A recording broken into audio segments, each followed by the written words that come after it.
Olá, paz do Senhor, queridos irmãos.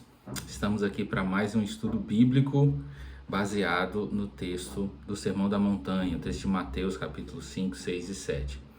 Na aula de hoje nós vamos estudar as bem-aventuranças. Nós estamos numa série de estudos baseada na revista da editora Betel, essa revista aqui, tá? Também baseada no livro que tem o mesmo tema da revista, cujo autor é o pastor, o bispo Abner Ferreira. E nós temos aprendido coisas maravilhosas a respeito da palavra de Deus, a respeito do Evangelho, nessa série de estudos. São 13 aulas, você pode acompanhar os estudos anteriores, né, nos links que a gente disponibiliza aqui no vídeo. E também você pode assinar o nosso canal, se inscrever para que você fique recebendo os avisos dos novos vídeos, dos novos estudos publicados. Na aula de hoje nós vamos estudar a mensagem das bem-aventuranças. Tá? Nós já estudamos a primeira bem-aventurança citada no Sermão do Monte, bem-aventurados os humildes de espírito, os pobres de espírito. E hoje nós vamos dar continuidade, dar sequência a outras bem-aventuranças ou beatitudes, né, como nós encontramos em alguns textos, em algumas referências. E creio que o Senhor vai falar ao teu coração poderosamente através dessa série de estudos do Sermão da Montanha. Independente de você estar acompanhando essa revista de Escola Bíblica Dominical especificamente, mas a palavra de Deus e essa mensagem, esse estudo, ele é para qualquer momento, é atemporal, qualquer momento e que você tiver acesso a esse vídeo, a esse estudo, certamente você vai ser edificado. Então vamos lá, que Deus abençoe você, Deus abençoe essa aula, você que é professor de Escola Bíblica Dominical, superintendente de Escola Bíblica Dominical, e que está usando esse vídeo aqui como um material de apoio, um material complementar. Seja muito bem-vindo e se inscreve aí no canal, curte esse vídeo, comenta, e tudo isso vai nos ajudar a continuar produzindo conteúdo para o reino de Deus. Bom, na lição de hoje, cujo tema é a mensagem das bem-aventuranças, nós temos como referência o texto áureo que fica no Salmo 128, versículo 1, bem-aventurado aquele que teme ao Senhor e anda nos seus caminhos. E o texto de referência está em Mateus, do capítulo 5, do verso 4 até o versículo 10. Então, esse é o nosso texto de referência. Ele fala das bem-aventuranças. Bem-aventurados que choram, porque eles serão consolados. Bem-aventurados os mansos, porque eles herdarão a terra. Bem-aventurados os que têm fome e sede de justiça, porque eles serão fartos. Esses 3 versos compõem o que nós estudaremos no primeiro ponto. Bem-aventurados misericordiosos, porque eles alcançarão misericórdia. Bem-aventurados limpos de coração, porque eles verão a Deus. Bem-aventurados pacificadores, porque eles serão chamados filhos de Deus. E, por fim, o verso 10, bem-aventurados que sofrem perseguição por causa da justiça, porque deles é o reino dos céus. Então, esses versículos que nós lemos compõem os 3 estudos, os 3 pontos desse estudo. Amém? Então, vamos lá. A gente, na medida do possível, tenta enriquecer o conteúdo da revista, adicionando algum conteúdo extra, e isso sempre vai trazer mais subsídio, né, para os professores compartilharem essa aula com mais riqueza de detalhes, né, a informar mais conteúdo ainda além do que a revista já apresenta, que é bastante profundo, bastante denso. Eu gosto dos textos do Abner Ferreira. Ele traz temas muito bons, né? E a redação dele é muito boa também. Ele escreve muito bem, é um estilo bem envolvente, agradável, de fácil compreensão. Nós temos 3 objetivos nessa lição, e eles são apresentar as virtudes que alicerçam a vida cristã. Então, qual é o alicerce, qual é a base da vida cristã? Destacar as virtudes que tratam da vida prática, ou seja, é muito importante que a gente entenda que o Sermão do Monte também traz muitas aplicações práticas para o nosso cotidiano, para o dia a dia, para o aqui e agora. E, por fim, o terceiro objetivo é mostrar o estilo de vida diferente do mestre. Bom, esses são os nossos 3 objetivos que pretendemos alcançar no decorrer da lição. E a nossa lição, a nossa aula, ela sempre é dividida em 3 pontos, né? Ela sempre é dividida em 3 pontos simples, né? 3 pontos básicos, 3 pontos diretos. Virtudes que alicerçam a vida cristã é o primeiro ponto que nós vamos tratar, que nós vamos estudar. E aqui ele começa, né, fazendo ali uma menção à primeira bem-aventurança que nós até estudamos em aulas anteriores, mas ele começa, né, ele abre essa lição das bem-aventuranças falando pela primeira, mesmo que ela já tenha sido explorada em outro estudo. E aí ele diz aqui, ó, logo no começo, o Abner é muito feliz nessa colocação aqui, ó. Cada bem-aventurança descrita por Jesus é consequência de uma atitude adotada. Ou seja, nós recebemos promessas de bem-aventuranças, mas receber essas promessas exige de nós a atitude, a ação, a conduta, a postura cristã descrita nesse sermão. Por isso o evangelho não é só teoria, o evangelho é prática, é vida cotidiana.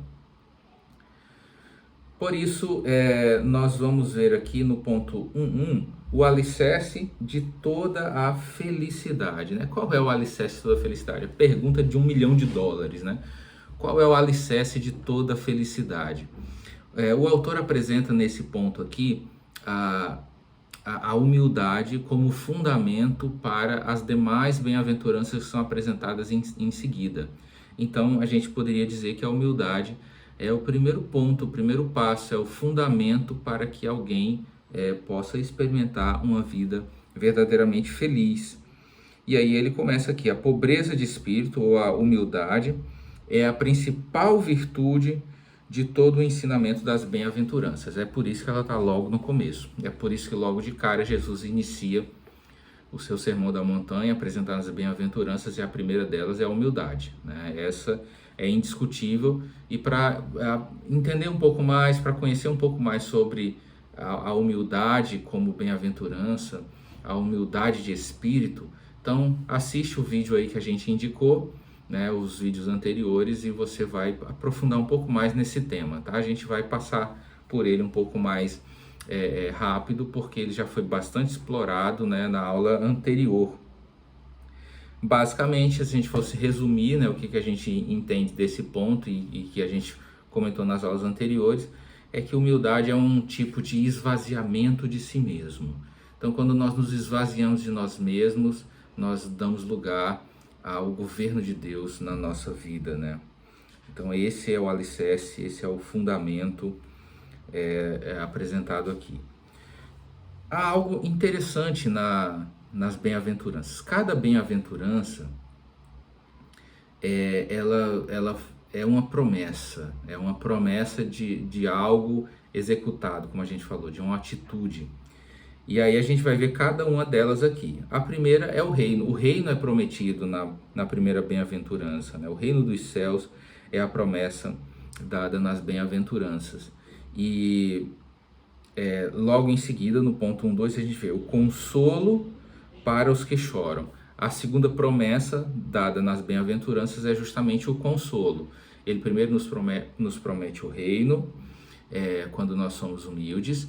Depois ele nos promete o consolo quando nós choramos. E no ponto 1.3, ele nos promete a terra como herança quando nós cumprimos, né, essa terceira bem-aventurança.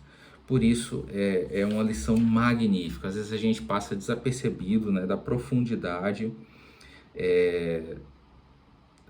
a profundidade das escrituras, né? Então vamos ver detalhadamente cada uma dessas 3 promessas aqui. Nos é prometido o reino, nos é prometido o consolo e nos é prometido a terra como herança quando nós somos mansos. Então vamos lá, no ponto 1.2, o consolo para os que choram. Há uma outra referência bíblica no livro de Apocalipse que diz o seguinte, que ele enxugará de seus olhos toda lágrima. Como Jesus vai enxugar dos nossos olhos toda lágrima se nós não chorarmos, né? Então, é óbvio que a vida vai trazer lágrimas em alguns momentos, sem sombra de dúvida. Mas o consolo para essas lágrimas, o consolo para esse choro é uma promessa de Jesus, né? Então, quem nesse mundo nunca chorou? O autor começa fazendo uma pergunta: quem é que nunca chorou nesse mundo? Nós já iniciamos na nossa trajetória aqui na Terra com um choro, né? Logo, quando nascemos, o médico dá uma palmadinha para que o bebê comece a chorar. E é esse choro que, digamos, libera os pulmões, né? Eu não sou médico, mas eu imagino que toda criança, quando nasce, ela precisa dar aquele chorinho, porque é justamente esse chorinho que vai ativar o seu sistema respiratório, né? E se ele não chora assim que nasce, ele morre. Por isso, nós já começamos aí a nossa vida chorando, né? E por mais que a mãe que acaba de dar à luz aquele bebê veja ele chorando, ela sente alegria no choro do bebê, porque se ele chorou é sinal de que está vivo. Então veja que ilustração interessante, né? Que coisa magnífica. O choro inicial da nossa vida, né? O choro inicial dos nossos primeiros momentos, primeiros instantes, é o que nos dá vida, é o que nos inicia a vida aqui na Terra, né? Logo quando a nossa mãe dá à luz. Então, quem é que nunca chorou? Todas as pessoas choraram, sem exceção. Todas as pessoas que viveram aqui na Terra, em algum momento, elas choraram. Algumas pessoas choram mais, outras pessoas choram menos. Cada um leva uma vida de uma forma e essa vida o conduz a situações que às vezes fazem ele sofrer mais ou menos, mas todos, sem exceção, todas as pessoas choram. O próprio Jesus Cristo chorou. A Bíblia relata algumas ocasiões em que Jesus chorou na cena, na passagem de Lázaro, né? Jesus chora também quando está voltando para Jerusalém. Há alguns momentos da Bíblia em que Jesus chora e ele quer mostrar para nós a sua humanidade também e como ele foi participante de todas as nossas dores, né? Mas quando o Sermão da Montanha fala bem-aventurados que choram, isso aí parece até um pouco contraditório, né? Como é que isso é contra a cultura? É paradoxal essa expressão, bem-aventurados que choram, entendido que bem-aventurança quer dizer felicidade ou uma felicidade extrema, ou ser mais que feliz. Como é que ser feliz, como é que chorar nos torna felizes, né? Então, que tipo de choro é esse? A gente é levado a se perguntar aqui no estudo dessa lição. O choro é o choro da contrição, é o choro do arrependimento, é o choro do quebrantamento, é esse tipo de choro. Não é um choro qualquer, até porque a Bíblia relata alguns casos de pessoas que choraram e não houve uma profundidade, uma sinceridade naquela ação deles, como por exemplo Esaú. Esaú, ele chorou, né, amargamente, mas Deus ele não enxergou no choro de Esaú uma sinceridade, um desejo de mudança. E aí todos conhecem a história de Saul, um triste, né, fim que ele levou. Então nós precisamos chorar em quebrantamento e contrição, arrependimento. E quando nós choramos dessa forma, com esse propósito, esse foco, certamente a promessa do consolo virá. Então, nos é prometido o reino quando nós somos humildes de espírito, nos é prometido consolo quando nós choramos com quebrantamento e contrição, e nos é prometido a terra como herança quando nós somos mansos. É isso que fala o ponto 1.3. a herança dos mansos, né? A terra é prometida para os mansos. E aí um outro ponto se observa aqui, né? Algo também fantástico. O Sermão da Montanha, ele há um cenário de fundo ali naquela história, naquele momento histórico do povo de Israel. Eles estavam sob domínio de Roma, haviam várias divisões no judaísmo, né? Haviam os fariseus, os saduceus, os essênios, os zelotes, e cada uma dessas seitas, cada uma desses grupos, eles tinham uma interpretação diferente do que era a vontade de Deus para a vida do seu povo. Então, no Sermão da Montanha, todos esses grupos, de alguma forma, eles são confrontados por Jesus. Nesse ponto aqui, por exemplo, quando ele diz bem-aventurados os mansos, porque eles herdaram a terra, isso para os zelotes era algo extremamente desconfortável de ouvir, porque o zelote era um grupo extremista, que eles queriam cumprir a vontade de Deus, lutando com armas para expulsar o Império Romano. Então, quando Jesus olha para eles e no meio deles há zelotes ali naquela multidão que estava ouvindo Jesus, inclusive um dos discípulos de Jesus era um zelote, né? Simão, o zelote. Jesus diz, olha, bem-aventurados os mansos, são os mansos que vão herdar a terra. E isso é completamente decepcionante para um zelote ouvir esse tipo de mensagem. Ele queria pegar em armas e lutar em nome de Deus, em nome de Jeová, e expulsar os inimigos da Terra Santa e assim servir a Deus integralmente. Essa era a mentalidade deles, essa era a visão deles com relação à vontade de Deus. E aí no meio logo no começo do sermão, Jesus já diz, olha, não é a guerra, né, que vai fazer vocês herdarem a terra. Não são as armas, não é o conflito armado que vai fazer vocês herdarem a terra. É a mansidão. Isso deve ter sido um banho de água fria para alguns daqueles que ouviam Jesus, né? Ouviam o sermão de Jesus, as palavras de Jesus. Mas Jesus, no seu sermão, ele não estava interessado em agradar as pessoas, ele estava interessado em agradar o Pai e pregar a mensagem do Evangelho. Aqui há outra coisa também interessante, né, nesse contexto geral aqui. Todos os pregadores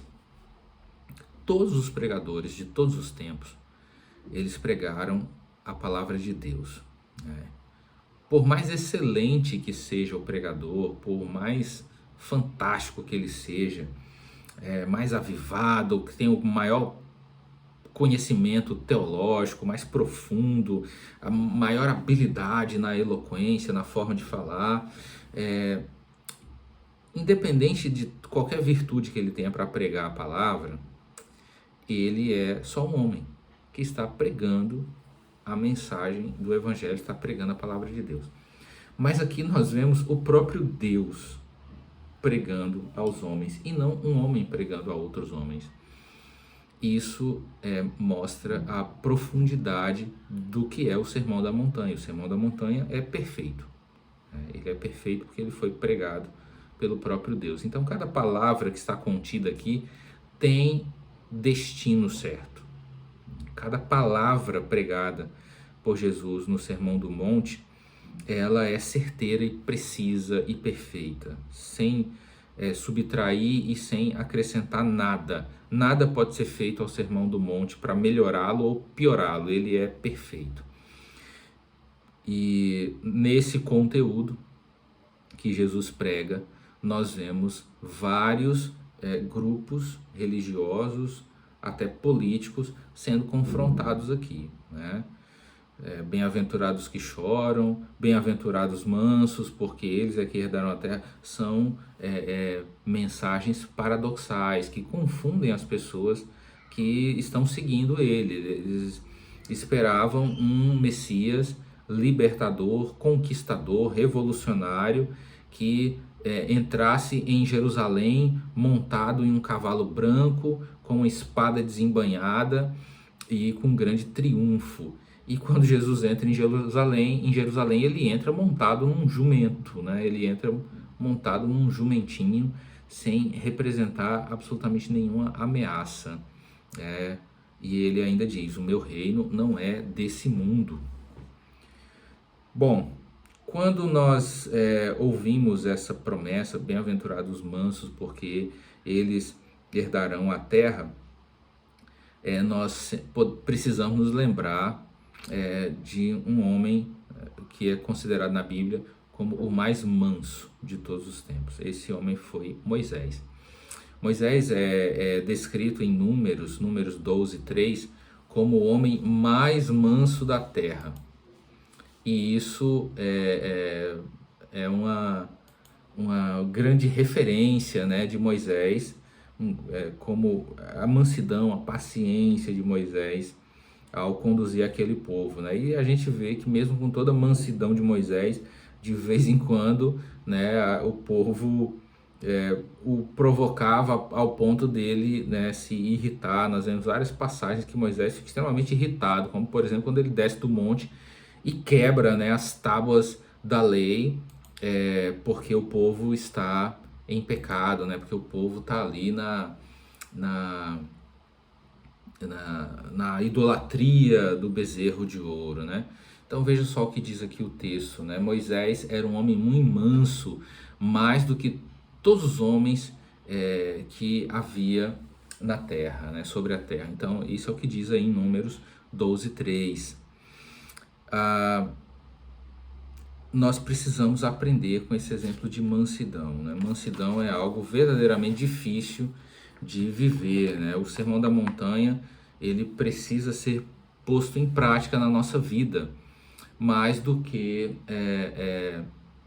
uma mera teoria ou uma coisa utópica, impossível de se alcançar. Na verdade, o Sermão da Montanha deve guiar o nosso cotidiano. Não como uma proposta de salvação. Não é que a gente só vai ser salvo quando nós cumprirmos tudo que o Sermão da Montanha diz. Não é isso. Na verdade, nós somos salvos pela graça. É Cristo quem nos salva. E nós devemos buscar viver o que o Sermão da Montanha nos ensina, porque nós fomos salvos. No ponto 2, o sermão em relação à vida prática, né? Esse ponto aqui é fantástico. As figuras, as ilustrações que ele apresenta também são fantásticas para a nossa vida. De cara, né, no ponto 2:1 ele já diz: fome e sede de justiça. Olha só essas figuras que Jesus usou, né? Essas expressões que Jesus usou na pregação do Sermão do Monte. Bem-aventurados que têm fome e sede de justiça. O que ele está dizendo? E a promessa é: e eles serão fartos. Você vai ser farto, satisfeito de justiça, se você tiver fome e sede de justiça. Ele usa essas expressões fome e sede, que são coisas essenciais à vida. Para o cristão, a justiça deve ser tão essencial, deve ser tão primordial, deve ser tão necessária quanto o próprio alimento e a água. Da mesma forma que qualquer ser vivo morre se ele não tiver alimento e água, nós como cristãos também morremos quando nós não temos ou não experimentamos a justiça de Deus, a justiça do reino, do evangelho. Justiça é essencial à vida espiritual, da mesma forma que o alimento e a bebida são essenciais para a vida natural. A justiça deve ser essencial para a nossa vida espiritual. Então, esse é o ponto forte aqui que eu identifiquei, que na minha opinião me marcou no ponto 2, né? Sobre a vida prática, como o sermão interfere na nossa vida prática.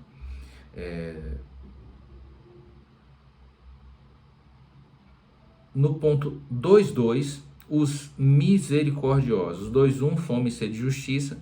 No 2:2, Jesus nos ensina sobre a bem-aventurança da misericórdia. Bem-aventurado os misericordiosos, porque eles alcançarão misericórdia. Olha só que coisa é incrível. Misericórdia não é necessariamente conivência. Você pode ter piedade de uma pessoa, você pode ter misericórdia de um pecador, de alguém que cometeu um ato falho, e nós podemos ter misericórdia, mesmo que a gente não concorde com aquilo, né? Isso precisa ser distinto, né? A gente tem que separar as coisas. Jesus recebe dos religiosos da sua época uma mulher que foi pega em ato de adultério. E eles testavam Jesus para ver se Jesus iria contrariar a lei de Moisés, que ordenava que aquela mulher fosse executada por apedrejamento. E Jesus pergunta para eles, olha, bom, vamos apedrejá-la então. Então comece atirando a pedra, né, a primeira pedra, quem não cometeu pecado nenhum. E isso desanima todos aqueles acusadores, né, porque todos pecaram, sem distinção. E isso desanima eles, e eles vão deixando as suas pedras e abandonando aquele local. No fim, apesar de Jesus ter tido misericórdia daquela mulher naquele momento, ele não é conivente com o pecado dela, porque ele diz, olha, cadê os teus acusadores? Eles se foram. E aí Jesus continua, pois eu também não te condeno, vá e não peques mais. Ou seja, ele espera uma mudança, uma transformação de vida, uma mudança de comportamento.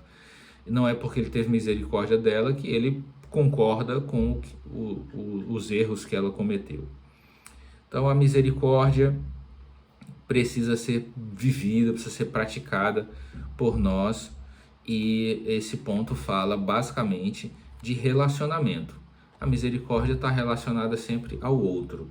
Quando você só tem misericórdia a partir do momento que existe um relacionamento interpessoal, humano, para que a misericórdia aconteça. Então, vamos agir com misericórdia, com empatia, né? Nos colocando no lugar do outro. É assim que ele encerra o ponto 2.2, né? Falando sobre empatia, sobre se colocar no lugar da outra pessoa, para podermos exercer a misericórdia. Como você gostaria de ser tratado nos seus momentos de fraqueza, nos seus momentos de falha, nos seus momentos de erro, nas decisões erradas que você toma? Como você gostaria de ser tratado? É assim que você deve tratar também o seu próximo. E a promessa é que nós receberemos misericórdia quando nós agirmos com misericórdia. Jesus apresenta uma parábola dos dois credores, né? Um homem devia ao rei uma fortuna impagável, e aquele rei age de misericórdia com ele. E ele tem um amigo, um conservo, né? Um colega de trabalho que lhe devia uma quantia, e ele é extremamente duro na cobrança daquele seu colega. E aí o rei fica sabendo da história e o repreende duramente, porque ele recebeu misericórdia, mas não deu misericórdia. Por isso, o exercício da misericórdia é tão importante e ganha essa relevância aqui nas palavras de Jesus no Sermão da Montanha. No ponto 2.3, fechando o ponto 2, os limpos de coração. A promessa para essas pessoas é ver a Deus. Então veja quantas promessas as ações resultantes do Sermão da Montanha nos apresentam, né? Nós recebemos misericórdia quando damos misericórdia. Nós vemos a Deus, né? Veremos a Deus quando nós temos um coração limpo. Nós seremos fartos, né? Saciados de justiça quando nós tivermos sede e fome de justiça. Nós herdaremos a terra quando nós vivermos em mansidão. Então são várias promessas, né, descritas aqui no Sermão do Monte.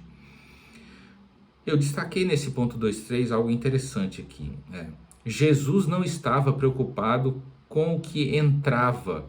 Ele afirmou que nada que vinha de fora contaminava o homem, mas o que saía de dentro dele, o que saía do seu coração é que contaminava o homem. Jesus estava mais preocupado no tratamento de dentro para fora do que de fora para dentro. De fora para dentro era o que os fariseus e saduceus viviam. Então não estava dando certo aquilo ali, porque eles sempre eram repreendidos por Jesus pela sua forma de agir, pelo seu comportamento.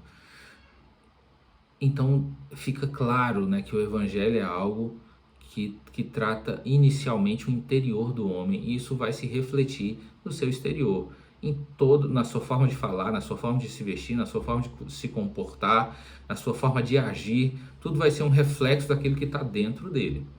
Então não adianta tudo do lado de fora estar certo e tudo do lado de dentro está errado. Para esse tipo de gente, Jesus usa a expressão túmulo caiado, né? Um túmulo pintado, que por fora está bonito, tá apresentável, mas o seu interior está cheio de podridão. Nós temos aqui uma citação de Jeremias 17:9, ainda falando sobre o coração do homem. Esse texto de Jeremias diz que o coração do homem é enganoso. Então isso é outro tipo de discurso que contraria a cultura moderna. Nós ouvimos hoje em dia uma enxurrada de conteúdos na internet, inclusive até alguns conteúdos cristãos, né, até alguns conteúdos voltados para o público gospel, que é basicamente para você confiar em você mesmo, para você seguir o seu coração. Esse é o pior conselho que alguém pode dar, que um pastor pode dar, que um coach pode dar, é que você siga o seu coração, porque a Bíblia diz que seu coração é enganoso, ele vai enganar você. O seu coração, na maioria das vezes, está errado, né? Porque é dele que vem os males, né? Nós precisamos ter um coração transformado. A Bíblia diz que o coração engana, ele é enganoso, então você não deve seguir o seu coração, você deve seguir a Cristo.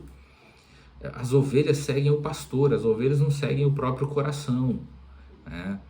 As ovelhas devem seguir Jesus, o Supremo Pastor, e não o coach da moda, o conteúdo de autoajuda, né? O pregador do só bênção, só vitória, e Jesus te ama, e você é lindo, e você é perfeito. Então esse conteúdo, ele não é bíblico, ele não está na Bíblia. Jesus ele mostra com clareza o que é o Evangelho: negue-se a si mesmo, tome a sua cruz e siga-me. O seu coração te engana, então não siga o seu coração, ele é enganoso. O Evangelho está... o Evangelho não, porque o Evangelho na verdade é puro e perfeito, né? Mas aquilo que tem se pregado em muitas igrejas atualmente não é Evangelho, é hedonismo.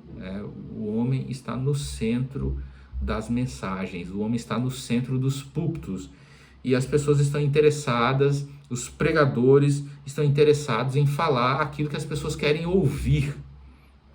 Isso é hedonismo, né? Isso é egocentrismo, isso não é evangelho. O evangelho, na verdade, vai de encontro às nossas vontades e aos nossos corações caídos e pecadores.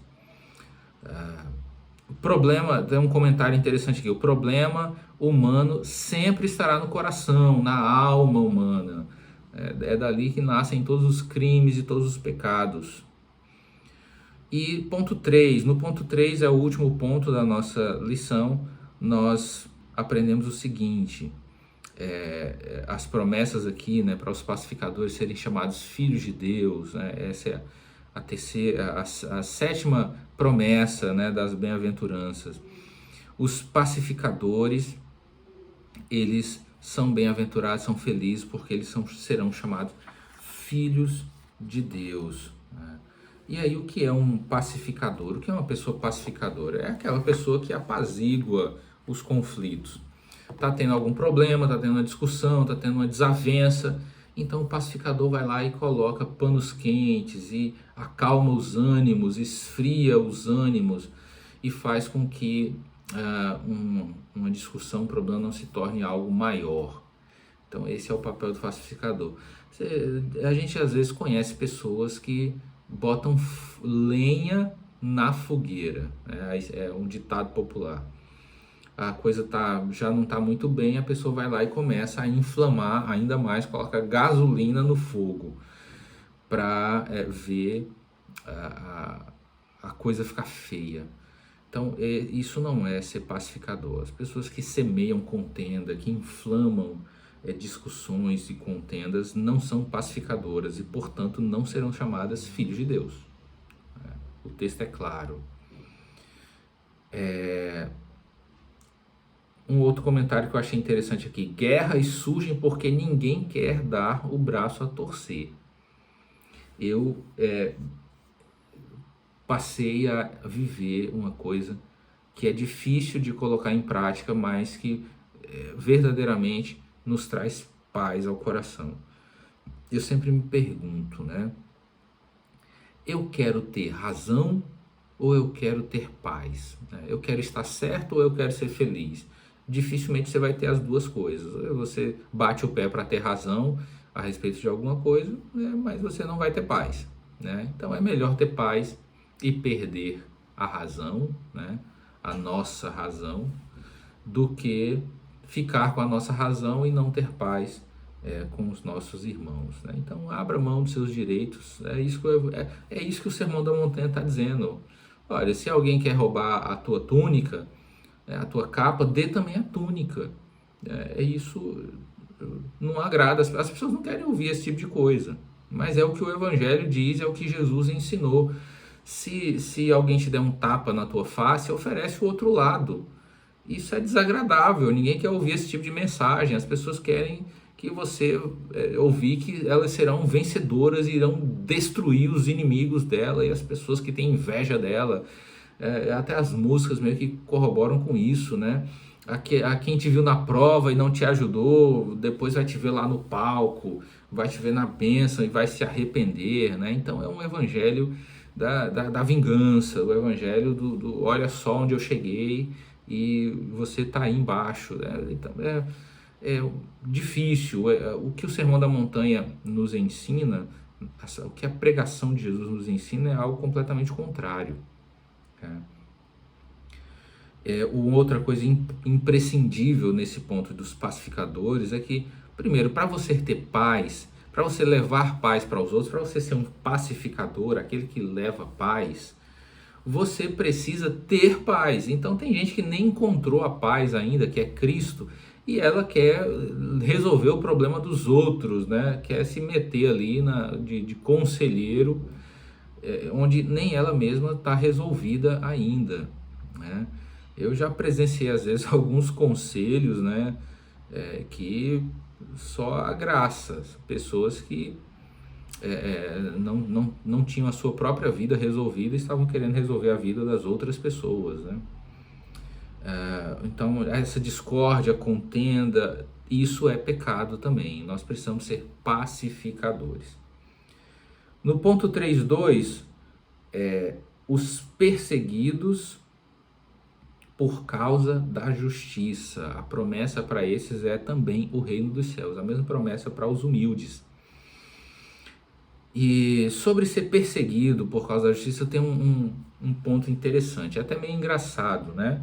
Então presta atenção aí, presta atenção nessa história aqui, os causos lá do interior, lá de Surubim, Pernambuco. Pastor William uma vez contou uma história de um irmão que pediu para compartilhar um testemunho na igreja. Olha só a história. E aí esse irmão chegou na igreja e disse que estava sendo perseguido por causa do evangelho, né? E aí o pastor dele perguntou, mas como é que você foi perseguido por causa do evangelho? Ele disse que ele foi evangelizar na rua. Olha só o que o irmão fez. Ele foi evangelizar na rua, né? E aí ficou lá com a Bíblia na mão, os folhetinhos, esperando a primeira pessoa para ele evangelizar. E aí veio um homem muito forte, né, andando na rua. E aí ele olhou de longe, é esse aí que eu vou evangelizar. E aí quando o homem foi se aproximando, ele pulou na frente do homem e gritou na cara do homem, se você não aceitar Jesus, você vai para o inferno. O homem que estava andando na rua se assustou com aquilo, né? Ele não estava esperando, estava distraído. E aí ele se assustou com aquele grito, aquele senhor pulando na frente dele. E aí ele reagiu de forma abrupta, violenta, sem pensar. Ele pegou e deu um tapa no rosto do irmão que estava evangelizando. E aí esse irmão foi lá contar o testemunho dizendo que estava sendo perseguido já por causa do evangelho. Aí o pastor disse para ele: olha, você não foi perseguido por causa do evangelho, você foi perseguido por falta de sabedoria. Você não pode pular na frente de uma pessoa e gritar que ela vai para o inferno se ela não aceitar Jesus. Isso não é perseguição por causa do evangelho. Existem algumas pessoas que elas são perseguidas e sofrem retaliações não por causa do evangelho, mas por causa de atitudes insensatas que elas tomam, né? Então nem todo sofrimento, nem toda provação que algumas pessoas passam é perseguição por conta do evangelho, né? Às vezes é insensatez, e essa insensatez faz com que você sofra, né, as consequências dela, né? A Bíblia diz que o tolo ele tem problemas, né? O livro lá de Provérbios fala isso, né? Sobre todos os sofrimentos, os problemas e o quanto é difícil ser tolo. Então que a gente seja sábio e que o nosso sofrimento pelo evangelho, que certamente existe, a perseguição certamente existe, em vários países, né, esse ponto também diz isso, vários países os cristãos são mortos por causa do evangelho. Em alguns países da África, ali na Nigéria, em algumas regiões ali de Moçambique, então, várias regiões mais interioranas assim do continente africano, de vários países do continente africano, as pessoas têm as suas casas queimadas, os irmãos, os crentes, os pastores, eles são mortos, eles têm suas esposas e filhas violentadas, as suas casas queimadas, seus filhos assassinados, só porque eles são cristãos, né? Tem grupos terroristas como o Boko Haram e vários outros extremistas que fazem verdadeiras atrocidades com os cristãos ali em alguns países do continente africano, sem falar também nos países árabes, né, nos países islâmicos, ali naquela janela 1040, né, da longitude 1040, tem vários países ali que o evangelho, ser cristão, é uma sentença de morte, às vezes, em vários países árabes, na Coreia do Norte, há muita perseguição hoje na China também.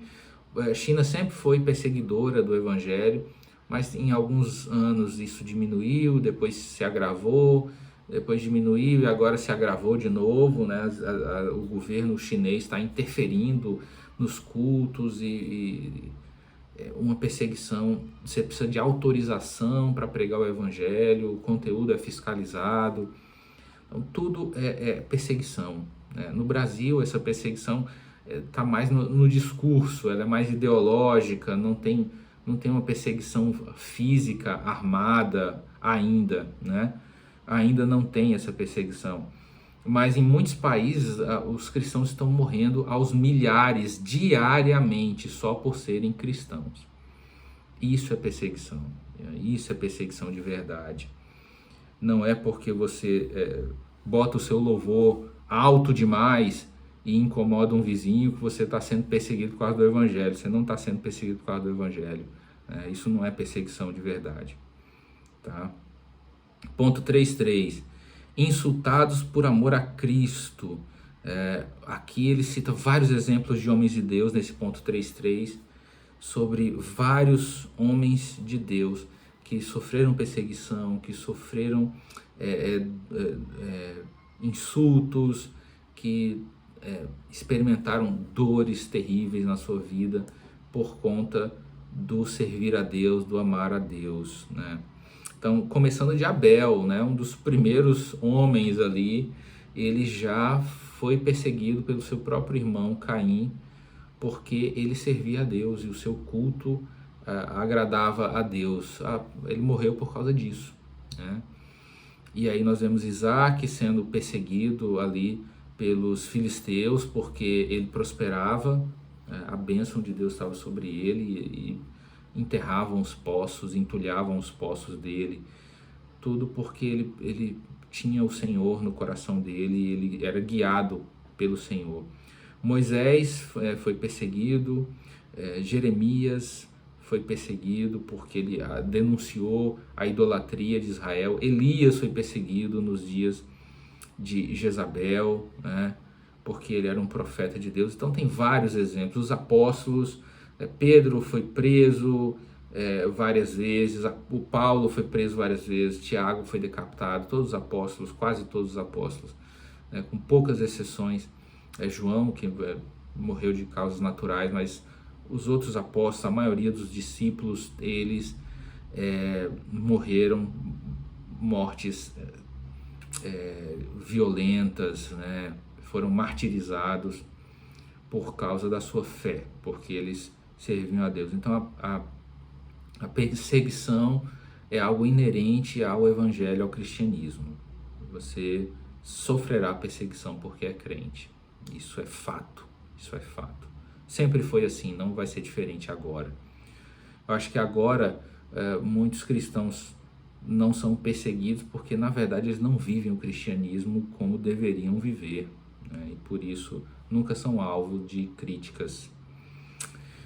E para concluir, né, as bem-aventuranças descrevem um modelo para o viver autêntico dos que respondem ao chamado do Senhor Jesus. É assim que essa aula encerra, é assim que essa lição termina.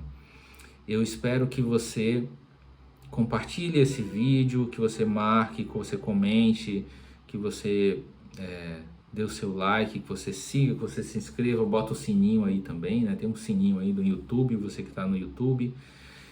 Eu também, há algumas redes sociais que nós colocamos aí na descrição do vídeo, se você quiser acompanhar nossas redes sociais, o conteúdo está aí, os links estão aí. Esse mesmo conteúdo também está disponível em vários podcasts, no Deezer, no Spotify, tem vários podcasts, se você de repente estiver no trânsito e não puder assistir, mas você pode ouvir essa aula também aí no seu podcast de preferência, né? No seu player de podcast da sua preferência, quer seja o Deezer, Spotify, a Amazon Music, o Google Podcast. Tem muitos podcasts aí que a gente coloca em todos eles para você escolher o da sua preferência e ouvir. Por isso, participe da Escola Bíblica Dominical, estude a Palavra de Deus. Até o próximo vídeo da nossa série, né? O próximo vídeo dessa continuidade aqui, dessa série de estudos sobre o Sermão do Monte, sendo sal, né?